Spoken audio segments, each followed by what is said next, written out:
is how we like to communicate our thoughts and feelings, stories that can make you relate. And we talk to some cool people we met on the way. So thanks for tuning in. We hope that you like your stay. Hey, I'm Hannah. Hi, I'm Mel. Hey, I'm Kat Connor Sterling. And welcome to another episode of the Girl Stuff podcast. Today we have a very special friend of ours.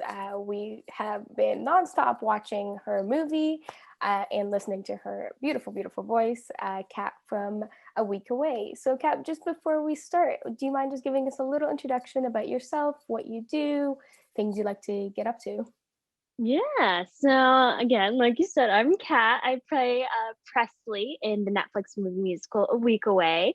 I'm an actress, and I think I like to introduce myself as a chicken tendy connoisseur. Love chicken tenders, if that's a profession.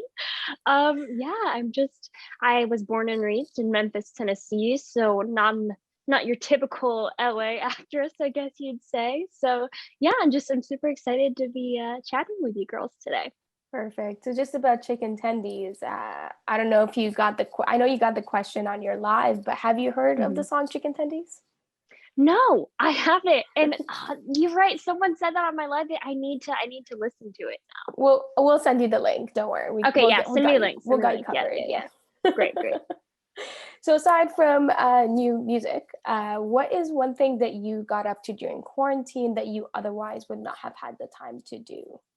Right. So it's kind of interesting. So I started grilling on my grill during quarantine. Like I started grilling chicken and burgers, hot dogs. I'm working my way up to steaks because I feel like steaks are like the ultimate thing that you grill out. Yeah. But yeah, I learned how to use the grill. And so I've been making some pretty good dishes with that. So what's your favorite dish that you've made so far? Ooh. Okay, I've mastered the chicken. I've gotten that down. Okay. I make some great barbecue chicken. So I think that's the thing I'm proudest of. Yeah. Okay. Well, one day we'll have to try this. Yeah, we'll all have a big barbecue and I'll grill out. It'll be perfect. Yeah. I'm excited. All right, Kat. So just before we get into A Week Away and kind of talk a little bit more about your role within that movie, we wanted to ask, what inspired you to begin acting?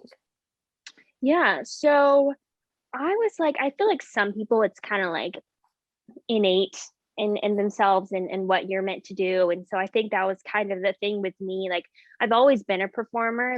When I was 3, my parents put me in the dance recitals and things like that. Look, I'm not a dancer. I'm not the greatest dancer in the world, but I loved performing when I was little. You could tell I enjoyed being on the stage. And so I kind of knew I'm okay, I like to be in front of people. And so when I was 5 or 6, I would watch, Disney Channel and things like that. And I remember just kind of mimicking the things that they would do on there. And it was really, I guess about when I was about 8 that I was vocally was you know what, I want to be an actor.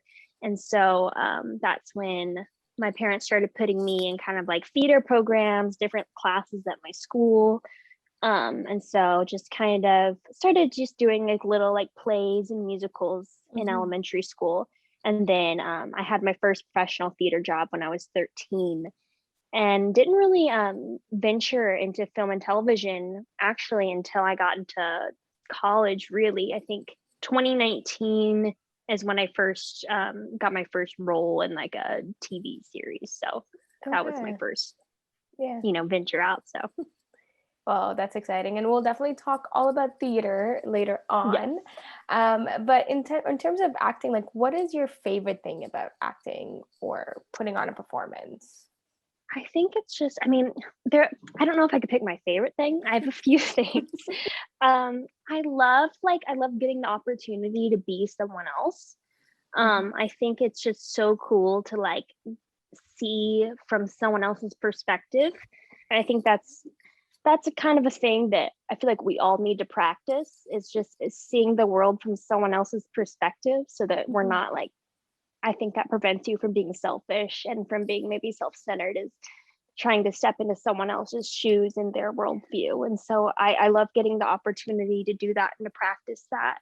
I love making people feel things, whether it's like they need a good film to just laugh at and feel good, and just to kind of get through something. And sometimes it's like maybe doing like a performance that's dramatic or sad, and sometimes we need that too. Like I have my few movies that like I watch like when you need to cry, and like that you like that like you watch and you're like, you know what, I needed that. But like, and there's something that like you can tell a story that someone else relates to. And so I think that's just such an important job for an actor, and just something I feel such an honor to have. Yeah. And I think, I mean, like one of my favorite things about, especially the people that we've talked to who are actors and have like kind of ventured into this entertainment industry field, is you really get the chance to just show people that, you know, you are able to be that person, you know. So if you see someone on the screen and you're like, oh, I like that, I can see myself there, it allows you to kind of just connect with people in ways that I think is very special when it comes to just movies and shows and stuff like that.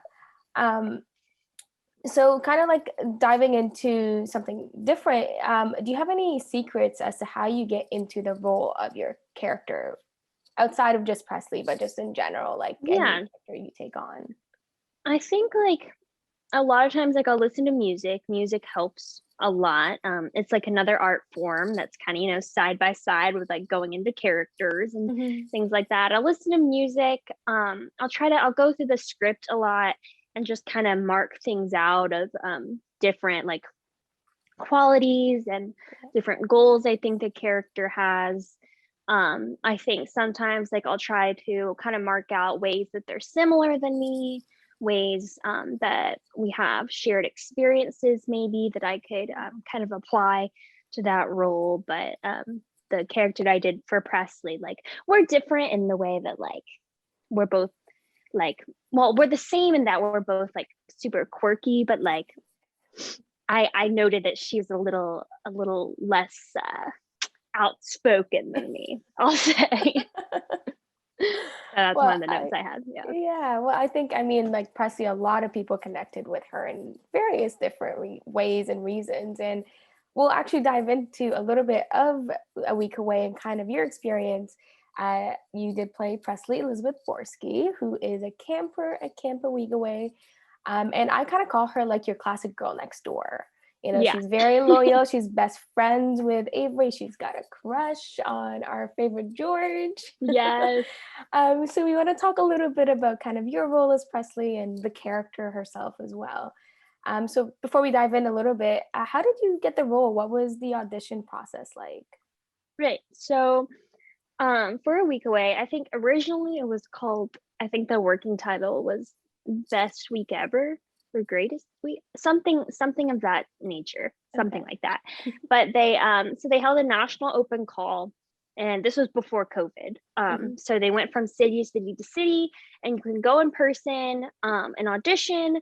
And then they also put it out on one of the actors' websites where you could send in a self-tape. And so I didn't go to any of the in-person ones. I just sent in a self-tape and never heard anything back. I thought I did well.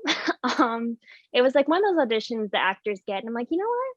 I felt pretty good about that. But like as actors, you do like 5 or 6 tapes a week. Like, and so you just move on to the next one and you kind of forget about it. And then I remember seeing somewhere that they had callbacks, and I'm like, okay, well, I wasn't invited, so obviously like they've moved on. And so I went on a cruise with my family. So again, pre-COVID world, it was a great cruise. I was having a great time. And I actually like, because I was just in case I like got like the internet package to where I could get like a text or like a phone call or something. And so I got a call from my agent when I was in the middle of the ocean that they had booked me straight from my tape, and I was to be in Nashville in 2 weeks. And so like, I mean, if you're gonna find out anywhere like that you booked like one of like these crazy amazing roles, like it's gonna be on a cruise ship in the middle of the Caribbean. Of course. Like I celebrated with cake from the buffet. Like it was a great day for me. And was it in the middle of the trip, or was it near the beginning, or? I think it was towards the end. I think we had like 2 days left, so like it was kind of like the Ended it off with a icing, bang. the icing on. And what was weird was, so I had, the night before I got that phone call, so I had a dream, and it was that I had gotten a text from my agent, was like, hey, you booked the role. And I was like, what role? Like, what are you talking about? And so I woke up the next day, I remember telling my mom, like, man, I wish like that was real, and that like I would get that phone call. And like that afternoon I got the phone call. So like one of the craziest things, like it was literally a dream come true. Literally, yeah. Literally. And it wasn't just a text, it was a call, which was even better. Yeah, which is even better, right? Perfect. So in terms of just filming for a week away, we've heard stories from various interviews that you've done and lives, and we're always watching all of the interviews and lives, biggest supporters. And even your TikToks, you've been posting behind the scenes footage. Yes. We know you posted your self-tape, which was amazing. I think Presley, the way Presley just talks is one of my favorite things. It's very fun. Thank you so much. But what is your favorite memory from set? Other than the Oscar moment. Right. Other than that little, I mean, it's hard because like we get asked this a lot, and it's just, I think we had so many great memories that it's really hard to pick just one. I think maybe, I mean, anytime we did the night shoots was super fun because like you're sleep deprived and you're delirious. And so like, like when you're at a sleepover and like you're just nuts and like everything's funny. Yes. Like, like that's how it was. Like everything was hilarious. And like we watched video because like we were just, making videos, and like we watched them afterwards. We're like, this is not funny. Like we thought this was funny, but it's just not. So like, I don't know. Anytime night shoots were super fun. That day that we filmed Dive was super fun, even though it was really, really hot. But like they brought out popsicles, and it was just like all of us running around and like swimming in the lake. And so that was a super good memory. Honestly, just like I don't think I had a bad day. Just like the whole thing was, I mean, the whole 2 months was really great. It's camp, really. It was camp for 2 months. Like it was great. Yeah, I think every time we see the dive scene, Mel and I are always like, oh, we wish we could be there and just splash the water around. Maybe not like being there like at 8 a.m. like some of our background people were. They were like in that lake at like 8 a.m. like ready for the day. So maybe not that, but like but splash around, splash fun. around. Yeah. But to be honest, I was the person that woke up at 8 at camp to do stuff. So I would be there. Okay. So maybe you'd enjoy it. Yeah. Did you get to go to camp as a kid? Like, were you a camp kid, or did the movie help rekindle the camper in you? Yeah, I mean, so I went to camp. I think I started at 9 or 10, and then I ended like my normal camp experience at age, I think my last one I was 13 that I went to, and then I started going to like acting camps. Okay. Where like, it sounds lame, but like you'd go and like you'd go for theater or acting, and like it was kind of like summer camp, except you were there like not for like camp games. You were there to like study the craft. I know it sounds lame, but yeah. But I did grow up literally going to church camp. And so I knew one of the songs that I remembered from church camp was Big House. And so like when that came on, I was like, oh man, I know this one. And at first they were like, Kat, do you want to like help us like with the choreography since like you know it? And I was like, no, that should not be left to me. I'll tell you that much. Like you guys get the professionals to do it, not me. Yeah, but yeah, I mean, it was a lot like the camp experiences I had, except it was work, but like Yeah. really fun work. Instead of paying to go to camp, you got paid to go Yeah, to I camp got this paid. time. I mean, the hours were a little longer. Like I had to get up at Yeah. like 4:30 in the morning, but like still great. Yeah, it's solid. So speaking of dancing, I remember when we first watched the movie, I was like, I know this because I went to church camp as a kid too. So I was like, Yeah. I like these actions seem so familiar. I Mm-hmm. could do these. We wanted to ask, just because you're a fantastic dancer in all of the dance scenes. It's funny. Thanks. Which was your favorite dance song to Hmm. do? Uh, Good question. I think my favorite dance, best thing ever. Yeah, that's Mhm. definitely my favorite dance. Yeah. I want to say good enough because that was the easiest one because like like it was basically like I couldn't mess that one up. Um, but best thing ever, like I would still like for the past year and a half, I've still been doing like some of those moves because they're just Yeah. really fun. But there's a lot of different versions of best thing ever that we choreographed.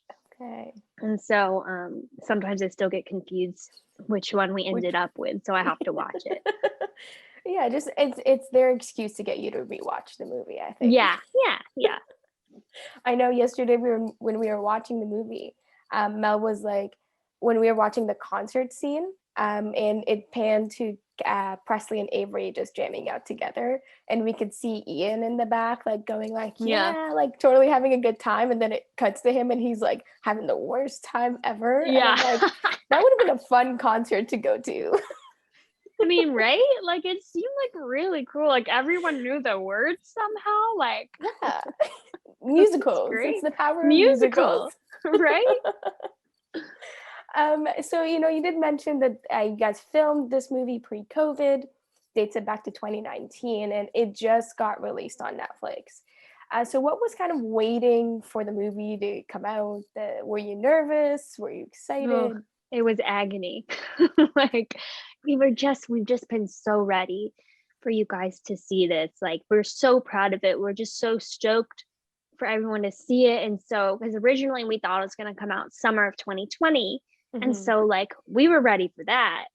And then like, oh man, we gotta wait like almost another year. Like that was super challenging because like I don't know, it's just something when you're super excited about having to wait so long and through a pandemic, which Mhm. like made the time go even slower.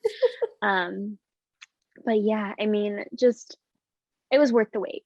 Worth the Mhm. wait. I've been Mhm. telling people Yeah. for the outcome. Yeah. Yeah, I mean, I think to me personally, like it came at the best time because I Yeah. was like rewatching the same shows over and over, and I'm like, okay, I'm tired of these. I need something Yeah. feel good, something to keep me Yeah. grounded, but also let me cry at the same time. Yeah. So Yeah, I for remember I sure. watched it, and Mel was like, why are you crying?" I'm like, "You have to watch this new movie." And then she like messaged me, she's like, "I'm crying. I don't like this." Oh my gosh, right? Yeah. And I mean, you saw her TikTok where she was like, "Sean, I hate you," and then later she's like, "Haha." Surprise. Surprise. No, the funny story about those TikToks is those are actual snaps, like Snapchat videos I sent to Hannah to keep her updated where I am in the movie, and I saved them. So I just put them together for TikTok. I was like, this is funny. That's hilarious. I love that. Oh So my gosh. speaking about the movie, what's your favorite song that you either got to sing or got to just watch unfold in front of you? I mean, I love doing Good Enough. Like that was one of like my favorite days we filmed. Good Enough was super fun. But like also like I love Best Thing Ever. I love both the Mhm. concert version and the ending version. I feel like the reprise that we do at the finale, I feel like it's a great finale song because it just like gets you like it wraps it up, but like It kind of does, gets you yeah. pumped. Yeah. And so yeah, I'd have to go with those two. Yeah, I think my favorite thing about the reprise is that it has the titles of the other songs as well Right? in it, and I'm like, ooh, I see what you guys did. Yeah, yeah. um, so the campfire scene, not the scene with Awesome God, but the scene with the tribunal. So I guess the tribunal scene is the better way to Mhm. put it. where the newbies were put into their respective teams. There were some chants in there, so we were intrigued. Are the chants improvised, or was that actually something that was like properly scripted? Because they're just iconic. Yeah, those were scripted.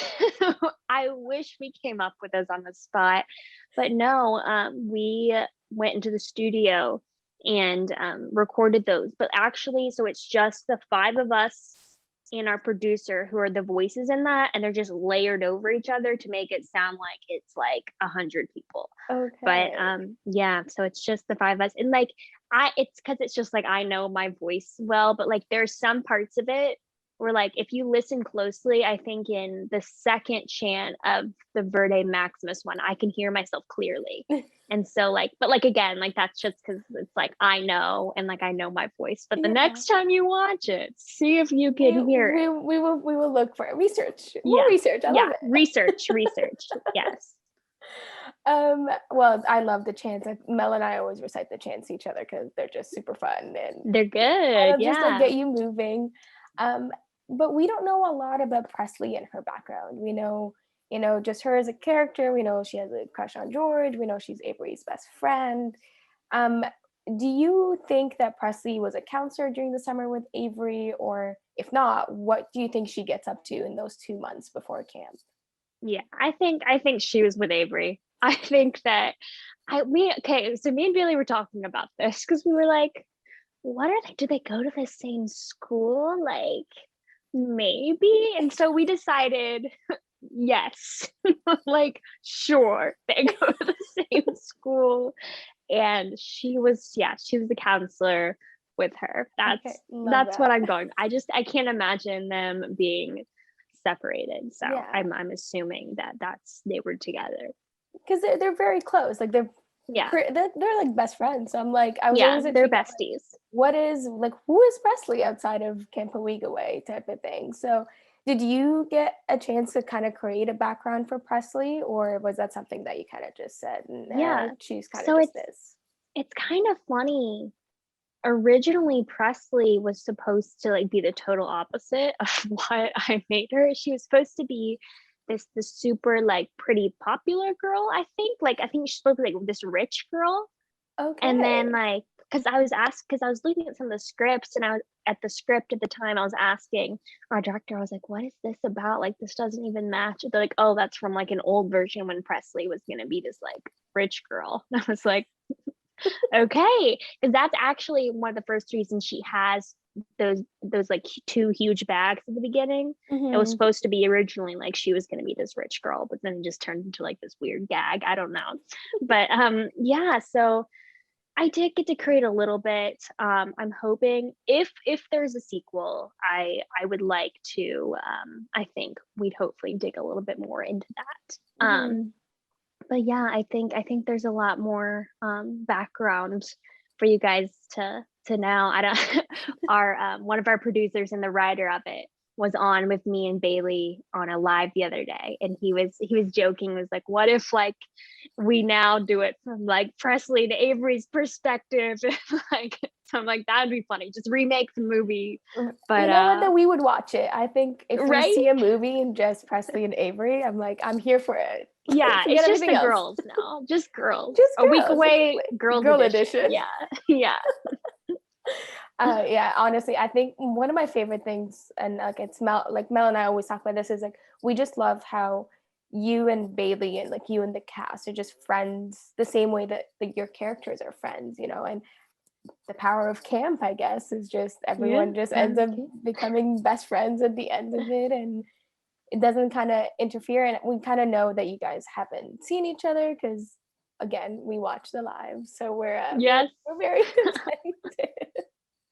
But kind of aside from that, in the stop motion in the beginning of the movie, and I don't know if you've noticed this, but I was rewatching it to see if we can find out how old Will is, because we were very intrigued. We were like, something wasn't adding up, so I went into detective mode.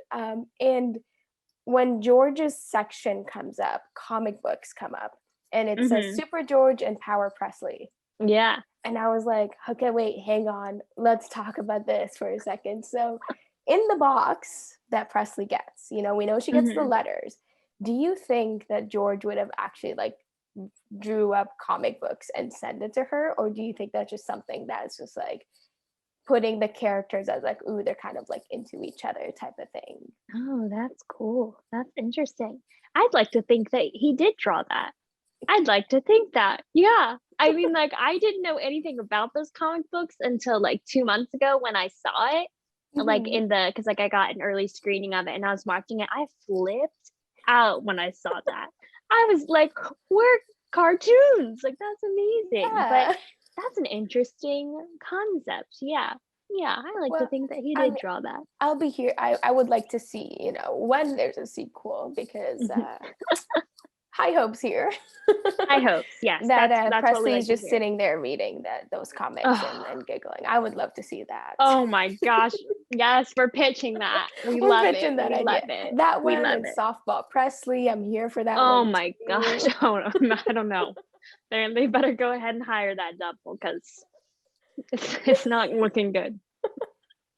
So what do you think like Presley's reaction would be if she sees something like a comic book that like was hand drawn by George to her? Oh, in love.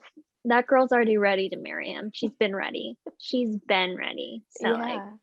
in love. Engagement ring. No. Now it's Yeah. ready. Well, it's bare and It's it's ready. ready. It's bare. Yeah, it's ready. It's ready. So we know that George spent the year writing Presley letters, never sent them to her, but gave them to her at the end. Would Presley have done anything? We know she gives him her number at the end of the movie, but would she have done anything throughout the year for George, or do you think she kind of was like, you know, back to good enough? I'm not that good. I'm not that special. No, I think she learned her lesson kind of towards the end of that. Mhm. I don't know. I think she had been building up the courage for a while to give him her number. I was surprised that they didn't already exchange numbers. I would have thought they would have been in a group message or something at least, but Yeah. so I think she had been saving for a while to give him that, and maybe that little gift was her That little push. gift. So do you think he gave her an emoji as a first text, or? Oh yeah, absolutely. Absolutely. Maybe a little Absolutely. GIF, the little GIF. I don't know how you pronounce Yeah. it, but Yeah. yeah. Hello. Hello. Yeah. Oh, for sure. Yeah, I think I love like George and Presley. I see myself in both of them because I'm like this nerdy, quirky person, but also at times very not as outgoing as I'd like to be. So like seeing that scene, I was like, I can see myself being both of these people, Yeah. writing letters and just here's my number. Please text me. Thank you. Yes. Bye. Yes. Yes. Oh my gosh. So kind of switching gears just a little bit. We know that the viewers have really taken this movie, and you know, it's only been out for a couple of weeks, but it's literally on all over TikTok, all over Twitter, all over Instagram, fan pages and ideas, and people are now like, hey, what about this? Or when like they're Yeah. nitpicking at different things. Did you expect this type of reaction from the general public when it came to like this kind of movie? I don't know. I didn't really have. I think I came into it with a blank slate, Mm-hmm. and that knowing, like, I knew it was a good movie. I knew that a lot of people still are hesitant when they see like faith-based involved in it, because sometimes faith-based movies, like, sometimes they're not the best, and like people like it kind of turns people off from that. And I think I knew watching it that we did such a solid job of making it not just for the faith-based community, but making it for Yes. everyone. Yeah. Just kind of involved, like, with some sprinkles of like, here's a really, like, God's an awesome God mixed with God only knows, like, like, I feel like that's a religious song, but I just feel like a lot of people can relate to it in a way. And I think Bailey and Kev, just their performance in it touched so many people in ways that they get it. A lot of people do feel that kind of sense of loneliness and strife in their lives, Mhm. that people could connect to it. But yeah, I knew our songs were good. And I was like, we've got a good storyline, but I'm just coming into it with a blank slate and just kind of hoping, seeing what people will think. And honestly, like, I've been shocked. I prepared myself for like some hate towards the movie. I mean, people still will hate just because people are trolls, and like Yes. that's just how people are. People love to like be angry. Yeah. That's just how the world is. But I expected, like, I don't know, I was prepared. I was like, okay, like people are gonna say mean things about you, and like that's just how it is. But so far, like everyone's been so nice. I've just been genuinely shocked at like how nice people have been. like just like you guys, like you're so kind. Like it's just, I mean, it's just shocking to me. Like I think like I've maybe gotten, I think like 2 mean messages, and like comparatively to like how many mean people are out there, like that's pretty good. Like yeah, so I know far, so good. when I saw Bailey promoting it, I was like, okay, well, I've watched Bailey my entire life, you know, Yeah. growing up in movies and shows and stuff. So I was like, okay, Bailey, like, of course I'll watch this because, you know, you're in it. And then I saw who was at the cast. I was like, oh, this is going to be exciting. And then when I realized it was a church camp, I was like, okay, wait, Netflix? Yeah. Like, It's crazy. It's hang on. crazy. But you've said it, you know, like, I mean, Awesome God has over 2 million streams, which, I mean, my Awesome God singing at campfires in camp when I was 13 is very, very happy because I'm like, this is amazing. But I think the movie resonates more than just finding, you know, the place where you belong and like faith-based, but also, you know, your community supports you and loves you just as you are. You're good enough and you're able to succeed, and you or yourself are enough for anyone, kind of. So there's like many messages within the movie that I think just everyone can put into their own lives. Even Sean at the end when he's like, hey, like, I'm sorry, you know, it's again showing, you know, correcting yourself when your opinion has changed and allowing that to happen, type of thing. Except I made the joke with Ian when we interviewed him, and I was like, you know what, if you've seen Camp Rock or High School Musical, you always know the bad person is the good, and then the second movie comes and then they're like, I'm come back. I'm evil again. Yep. I mean, yeah, it happens. So You're right. Yeah. I'm just waiting. What's Sean gonna do in the next one? What trouble is he gonna cause? Maybe he'll start his own camp. Who knows?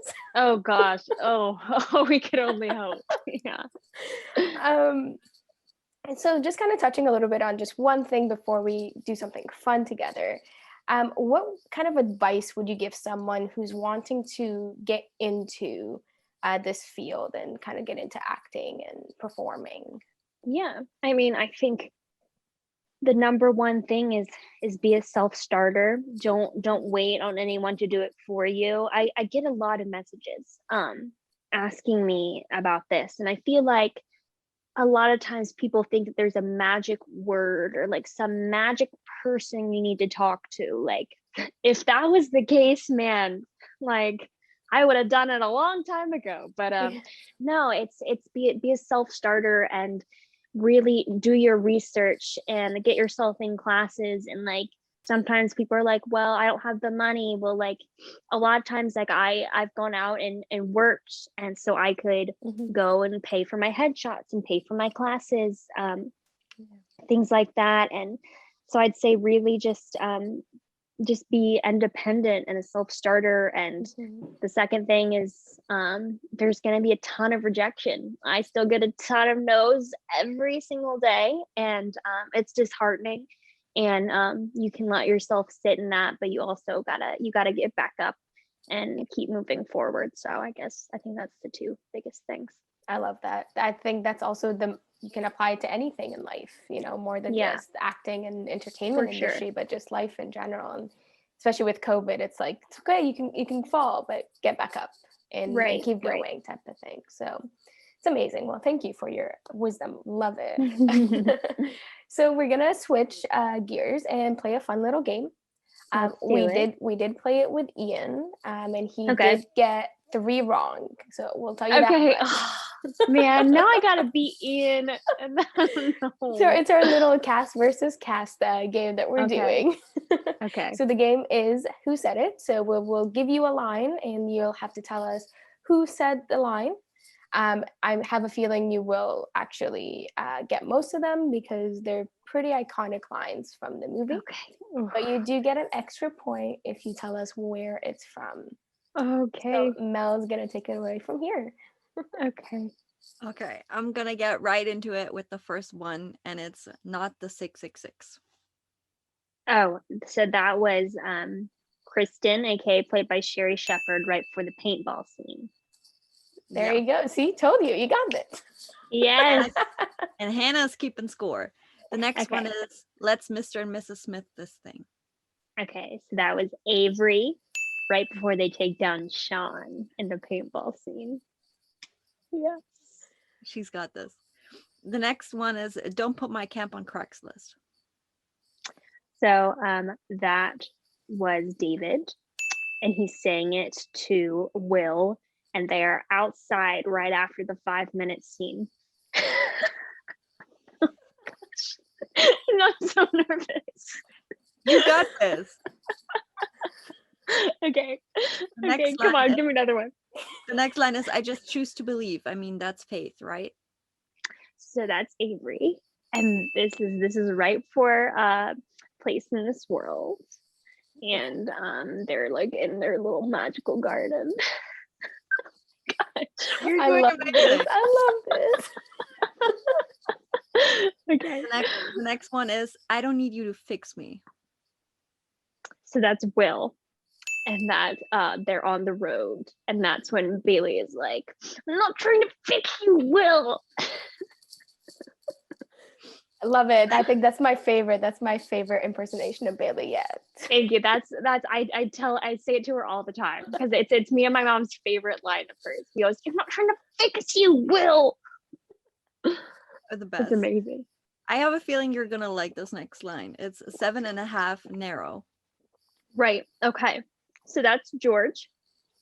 And he's saying that about Presley, and he's looking out the window in the cabin. And she was nervous. She's got this. I'm still nervous. You're doing amazing. The next line is for a second there I thought you might have an overinflated sense of self. So that is Will, and he's saying that to Sean.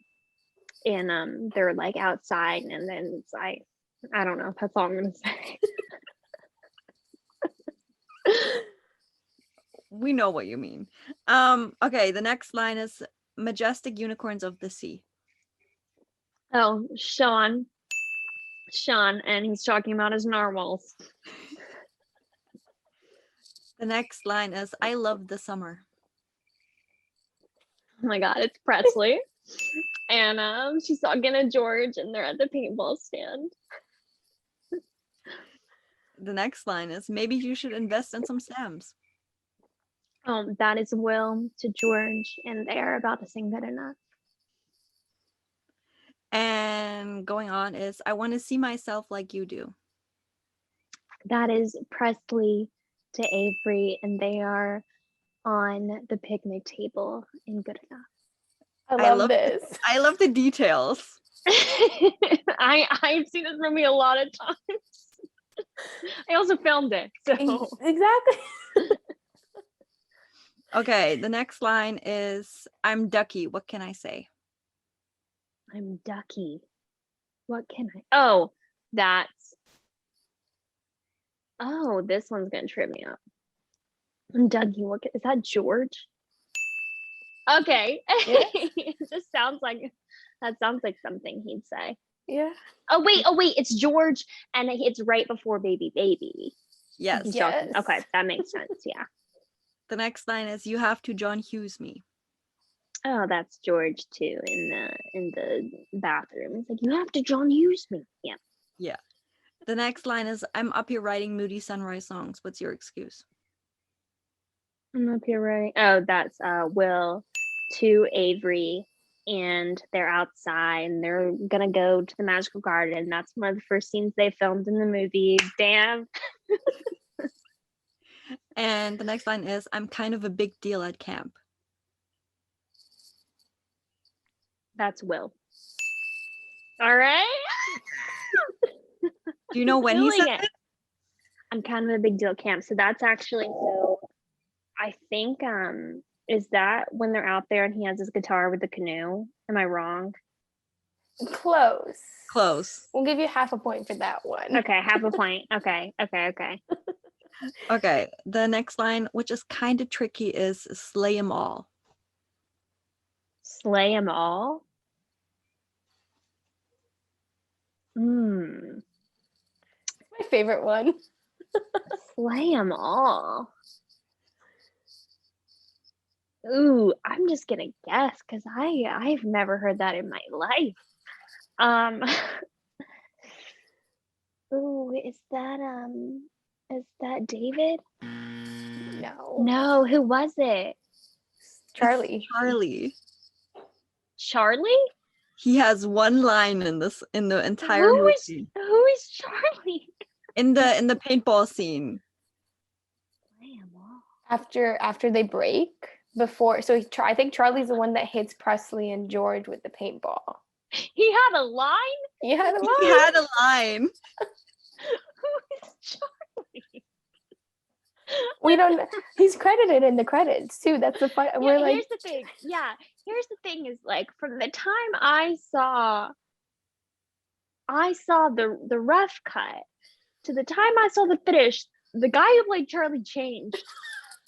And so I'm just really confused at how we got to Charlie.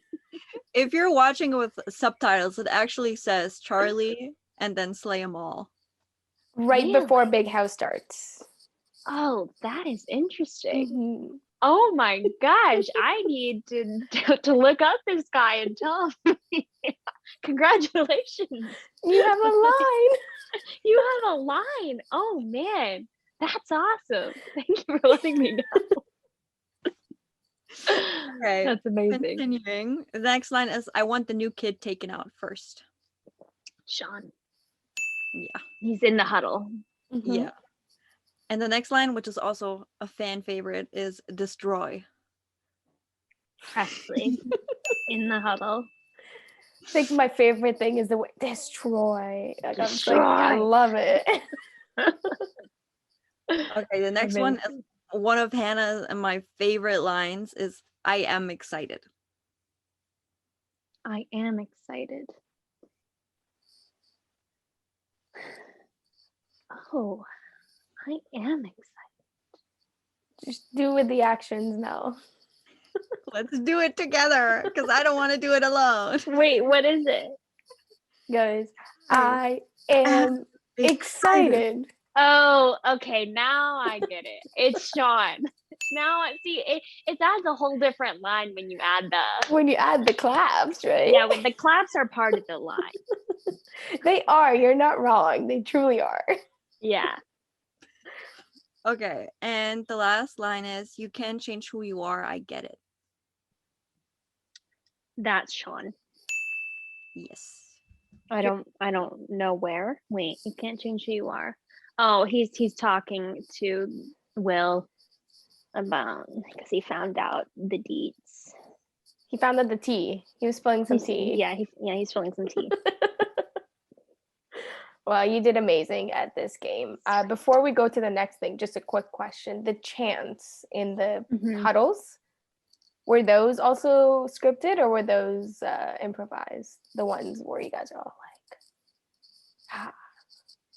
Before Wait, we're- paintball. Like before We're paintball. like, what are we, red hot? Yes. Here's the thing. I should be credited with this. Because I was the one who was like, guys, let's do this. Because that's from my 4th grade cheer team. Oh, okay. And I was like, let's do this. And I did it as like a joke. It wasn't even in the script. Like I was doing it as like during dodgeball. I was doing it with the extras just for funsies. Yeah. And then little Miss Bailey Madison took my chant. So, well, your part in the chant is one of my favorite things in the whole movie, so it's fine. Thank you. Thank you. Thanks. I needed that. Anytime. I'm always here to hype you up. Love it. Okay, going from our little game a little bit up to music. Um, watching the movie, we know you clearly have a big passion for music, but what is like the origin story of that passion? Like, where did it come from? So I love musical theater. I'm a musical theater gal through and through. I started taking voice lessons, I think starting at like age 11, and that's where my main training is. And so I never really thought I would venture out, because this movie musical, it has musical theater elements in it, obviously, but a lot of it's kind of like a pop sound, which like was never extremely my style, but it was cool to venture out into. But yeah, I mean, I auditioned with a musical theater song. But yeah, I mean, my main passion for music kind of just stems from growing up in musical theater. Do you play any instruments, or would you like to learn like any specific instruments? Yeah, so I know the keys on the piano, like maybe could get my way around, not really. But I'd love to play guitar. But I just have never gotten around to it. Speaking of musical theater, what are like big inspirations to you in like musical theater and general, like musically? Hmm. I mean, I'm a big contemporary musical theater gal. Like I'm talking like Mean Girls, Beetlejuice. Trying to think of like other things I listen to. I audition. It's like, so I guess it's not obscure, but I guess not a lot of people. I auditioned with a song from Calvin Berger, the musical. And I don't know. I love Sutton Foster.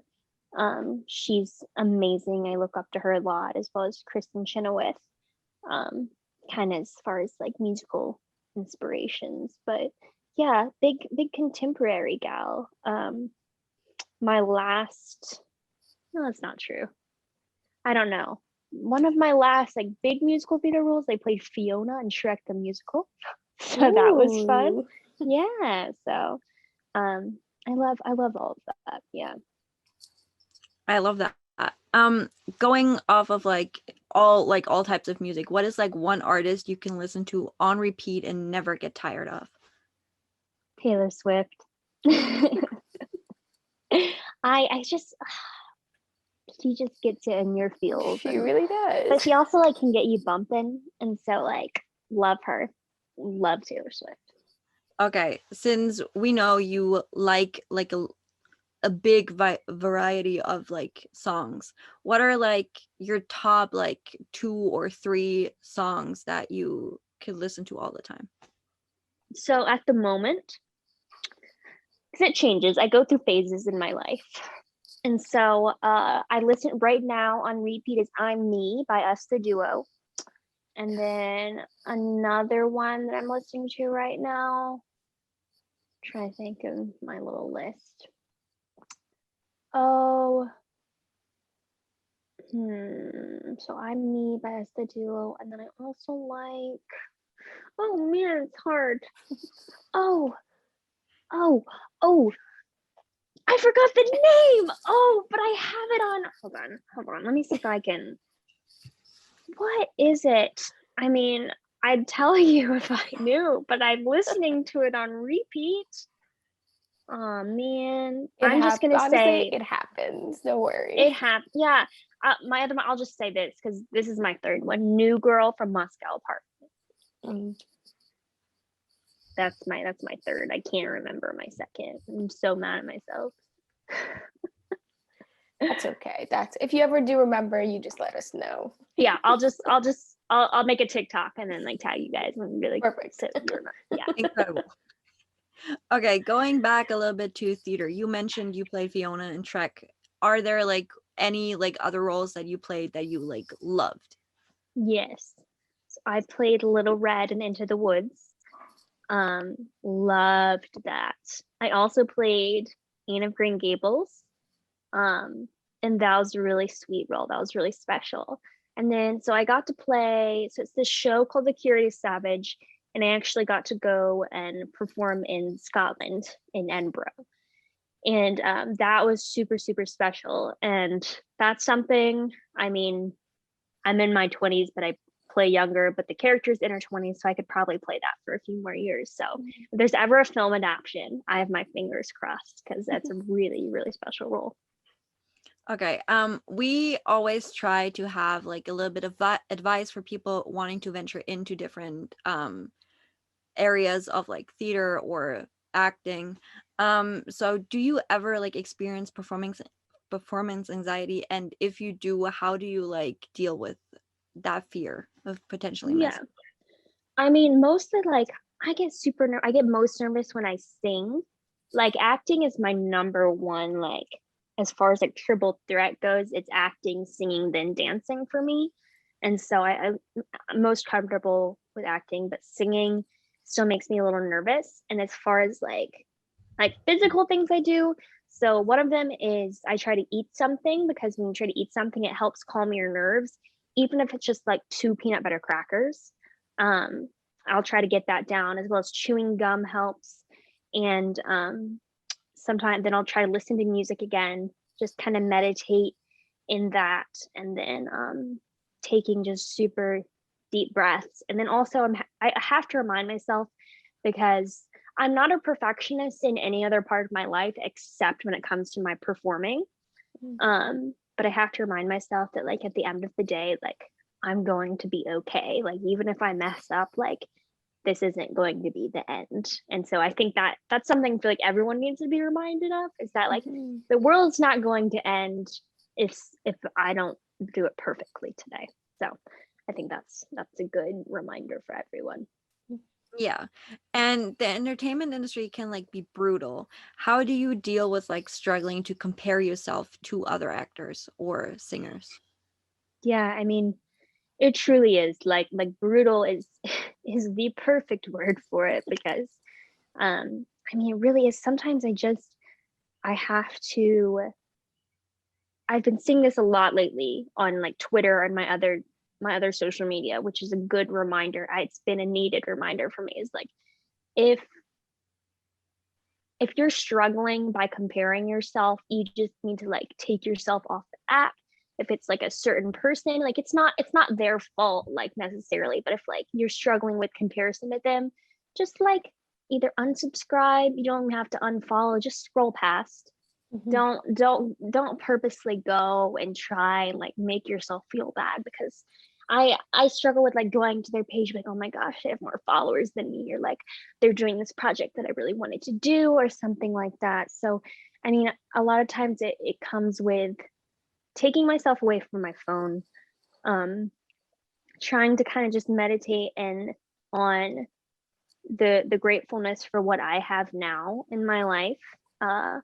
Again, like a lot of it comes back to music, listening to music, just going outside is super helpful, being in the sun, and just kind of taking deep breaths and reminding myself that like kind of comes back to A Week Away, the movie, perfectly. Like I'm made to be exactly who I am, and I'm on my own journey, my own very unique path, unique journey, and I was specifically made for that journey.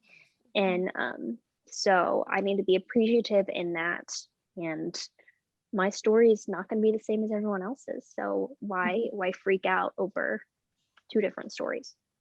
Yeah, I think one of the things that I always say, and I've said it a couple of weeks ago, was like your life is kind of like a play, but you're already cast as the main character. So why are you trying to recast yourself? Yeah. When you're already there, you're cast, you have the role, you know your part.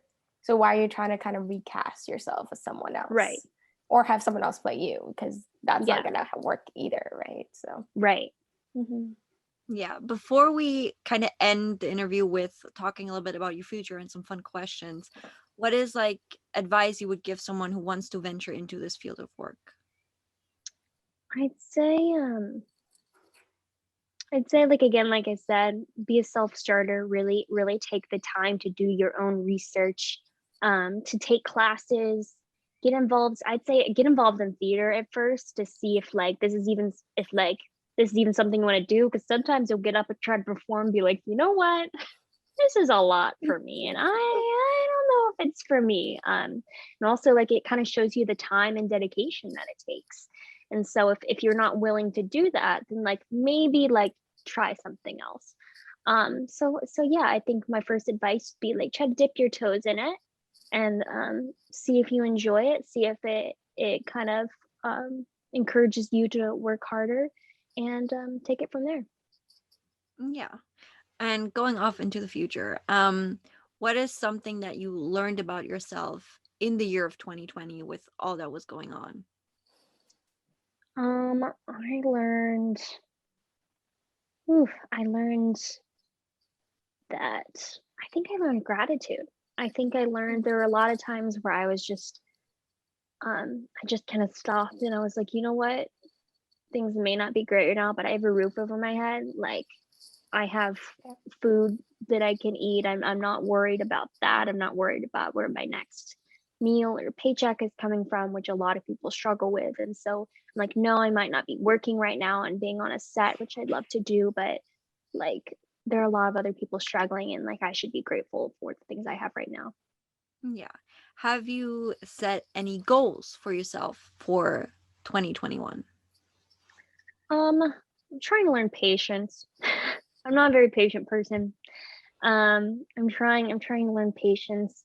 I'm trying to just kind of do a better job of staying connected with people, because sometimes I'll just get so caught up in life, and I forget to like, I'm like, oh, I need to text this person and give them a call and reach out. So that's another kind of goal I'm working on. And really I mean, everyone says this, but like self-care, but like kind of self-care away from my phone. Of I'm trying to like set timers and being like, okay, like I need to spend like an hour and a half away from this so I can clean my room or do some laundry without, checking everything. Okay. Kind of imagining the whole panini situation that we're having right now is gonna be gone in the, like this year. What are some projects that you're hoping to venture into when all this is over? Yeah, I mean, like we've got our fingers. We'd love to do a sequel, obviously. So that's a project we're all hoping kind of to do later, like when this kind of continues to clear up.